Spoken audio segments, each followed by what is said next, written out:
এই উম্মত তো এক নেকি দিয়া জান্নাতে যাবে। কয় নেকি দিয়া? একটা নেকি দিয়া জান্নাতে যাবে এই উম্মত। অন্য উম্মতের কথা জানি না আমি, এই উম্মত এক নেকি দিয়া জান্নাতে যাবে।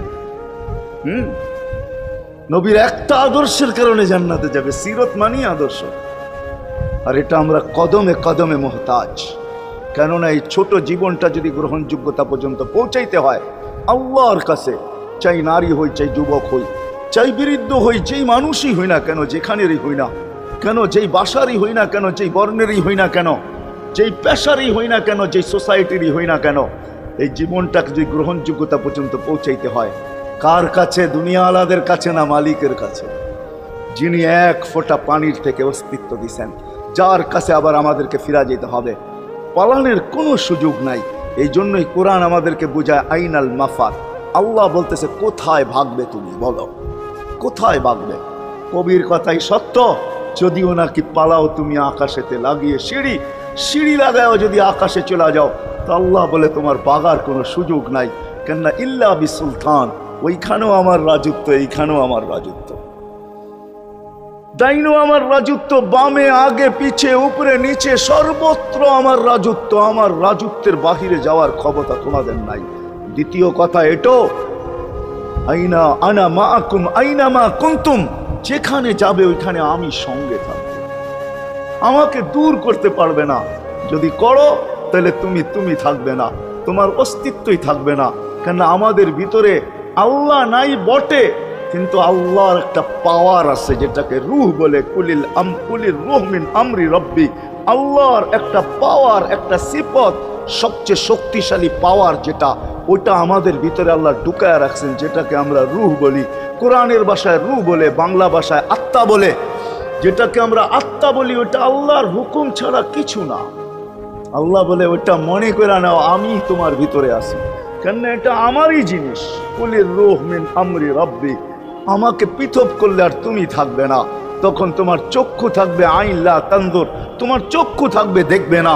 উযুন লা তাসমা, কান থাকবে শুনবে না। লিসান লা তানতিক, জবান থাকবে কিন্তু জিহ্বা থাকবে কিন্তু বলবে না। আকলুন লা তুমাইয়িজ, তোমার মগজ থাকবে ভালো মন্দ বুঝবে না। কলব লা তাতাফাক্কার, দিল থাকবে কিন্তু চিন্তা করার ক্ষমতা তোমার থাকবে না। ইয়াত লা তাফতিশ, হাত থাকবে ধরবে না। রিজল লা তামশি, পাও থাকবে চলবে না। তুমি হবে লাশ। ওই আল্লাহ পর্যন্ত যদি গ্রহণযোগ্যতায় পৌঁছাইতে হয়, ওইখান থেকে বাহির হয়ে গেছি। ভালো তো বাসি, কিন্তু আগেরটুকু জানি না। ও মেরে দোস্ত, শুধু ভালোবাসলে চলবে না। আবু তালেবের চেয়ে বড় ভালোবাসা আপনার আমার ছিল না। সাহাবাদের মতো ভালোবাসা আপনার আর আমার নাই। আছে নাকি? হ্যাঁ, আবু তালেবের মতো ভালোবাসা ছিল। চলেন শর্ট করি। আবু তালেবকে নিজের হাতে আল্লাহ রসুল কবরে রাখছেন। যখন রাখতেছিলেন তখন চিৎকার দিতেছিলেন, আম্মি মা তারাক্তালি সাবিলা, চাচা কোনো রাস্তা রাখলেন না আমার জন্য। বলছিলাম কলেমা পড়লেন না। বলছিলাম ঠোঁটটা হেলাইলেন না। বলছিলাম চুপ থাকেন, তাও থাকলেন না। সর্বশেষ একটা চিৎকার দিলেন, আলা মিল্লাতি আব্দুল মুত্তালিব, আব্দুল মুত্তালিবের ধর্মের উপরে চলে যেতেছি। এই কথা বলে দুনিয়ার থেকে বিদায় নিলেন। চুপও যদি থাকতেন তো আমার জন্য কোনো সুযোগ হইতো। চাচা, ও চাচা, আমার জন্য কোনো রাস্তা রাখলেন না। ভালোবাসা কাজে দিবে না। এই জন্য চলেন, জীবনটাকে গ্রহণযোগ্যতা পর্যন্ত পৌঁছাইতে হইলে কদমে কদমে মুহাম্মদুর রাসূলুল্লাহর আদর্শ লাগবে, যেটাকে আরবি ভাষায় সিরাত বলে, যেটাকে কেরিয়ার বলে। আল্লাহর রসুলের কেরিয়ার লাগবে, আল্লাহর রসুলের আদর্শ লাগবে, আল্লাহর রসুলের সিরত লাগবে, আল্লাহর রসুলের চরিত্র লাগবে।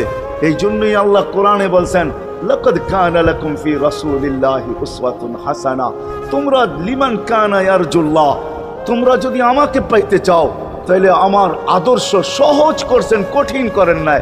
আল্লাহ কঠিন করতে পারতেন, আল্লাহ সহজ করছেন। কেননা আসলে উদ্দেশ্য ছিল আল্লাহকেই মানা, আল্লাহকে মানা উদ্দেশ্য ছিল। কিন্তু আল্লাহকে চোখে দেখা যায় না, মানবে তো মানবে কি করে? আল্লাহর কথা শোনা যায় না, তো আল্লাহকে মানবে তো মানবে কি করে? আল্লাহকে তো দেখা যায় না, আল্লাহকে তো আল্লাহর কথা শোনা যায় না, আল্লাহকে ধ্যান ধারণায় আনা যায় না। কোনো ধ্যান ধারণার ভিতরে আনা যায় না যে আল্লাহর আকৃতি এরকম। আল্লাহকে ধ্যান ধারণায় আনা যায় না, বর্ণনা দিয়া শেষ করা যায় না। আল্লাহর বর্ণনা দিয়ে কেউ শেষ করতে পারবে না। কোরআন বড় কিছু আমাদেরকে বুঝাইছেন, অনেক বুঝাইছেন যে আল্লাহর বর্ণনা দিয়া শেষ করা যাবে না। আল্লাহ শুধু আল্লাহ না, 99 নাম দেখলেই বোঝা যায় যে আল্লাহকে। আল্লাহ শুধু আল্লাহ না, আল্লাহ 99টা পদের অধিকারী। বিদায় আল্লাহ ধরা ছোঁয়ার বাহিরে আল্লাহ মানুষ প্রশ্ন করতে পারে, আপনাকে মানবো তো মানবো কি করা, পাবো তো পাবো কি করা। তো আল্লাহ আসান করছেন যে আমার নবীর আদর্শের ভিতরে আমি লুকায়িত আছি। ফুলের ভিতরে যেরকম ঘেরান লুকায়িত থাকে, আমার নবীর আদর্শের ভিতরে আমি লুকায়িত। নবীর আদর্শ মানতে থাকবে, আমাকে পাইতে থাকবে। এই জন্যই রাসূলুল্লাহর আদর্শ দরকার, সিরাত দরকার, কেরিয়ার দরকার। আর কেন আপনি আদর্শ মানবেন না? জীবনটাই তো আপনার জন্য আমার জন্য ছিল, ঠিক না? চোখের পানি ছিল তো আপনার জন্য, চিৎকার ছিল তো আপনার জন্য, রাত ছিল তো আপনার আমার জন্য, দিন ছিল তো আপনার আমার জন্য। দুনিয়ার কোনো মুহূর্ত নাই যেখানে যে আপনাকে আমাকে ভুলে গেছেন, এমন কোনো মুহূর্ত নাই। আরশে যাইও আপনাকে আমাকে ভুলেন নাই। যখন আরশে গেছে আমার বিবেক বলে ওইখানে হারায়া যাওয়া দরকার ছিল। মুসা আলাইহিস সালামকে আল্লাহ আরশ থেকে নিজেকে দেখানোর জন্য তাজাল্লি দিছেন। শুধু তাজাল্লি, আকৃতি না, তাজাল্লি দিছেন। 40 দিন বেহুশ ছিলেন, 40 দিন, 40 দিন। অথচ বন্ধু দুইজনে পাশাপাশি বসা, কাবা কাউসাইনি আও আদনা ফাদানা ফাতাদাল্লা ফাআওহা ইলা আবদিহি মা আওহা, পাশাপাশি বসা আছেন। তীর ধনুক থাকলে আপনাদেরকে আমি দেখাইতে পারতাম কতটুকু কাছে হয়েছিল। এরকম কাছে হারায় যাওয়া দরকার ছিল। আল্লাহ যখন জিজ্ঞাসা করছেন কি চাইতে আসছেন, আসআলুকা উম্মতি, এইখানে উম্মত চাবো না তো আর চাবো কি? এই সুযোগ পাবো আর পাবো কখন? এই টেবিলে উম্মত না উঠলে উঠবে কোথায়? এরকম কাছে হব তো হব কখন? এত কাছে পাবো তো পাবো কখন? এত কাছে হব তো হব কখন? এরকম পরিবেশ হবে তো হবে কখন? আপনি এরকম খুশি আবার হবেন তো হবেন কখন? আপনি আমাকে ডাইকা নিয়ে আসছেন, মেহমান বানায়া, আপনি মেজবান, উম্মত চাই। তা আল্লাহ জিজ্ঞাসা করছে এইখানে উম্মত? তো যুক্তি দিতেছে আনতা রব্বুল করিম আনান নবিয়্যুর রহিম কাইফা তুদাইয়ু হাদিল উম্মাহ বাইনাল কারীমি ওয়ার রহিম। শুরুতে আপনি, শেষে আমি। শুরুতে আপনি রব্বে করিম, শেষে আমি নবী রহিম। দুইয়ের মাঝে উম্মত জাহান্নামে চলে যাবে। আমি আমার মনকে বুঝাইতে পারবো না, আমি উম্মত চাই।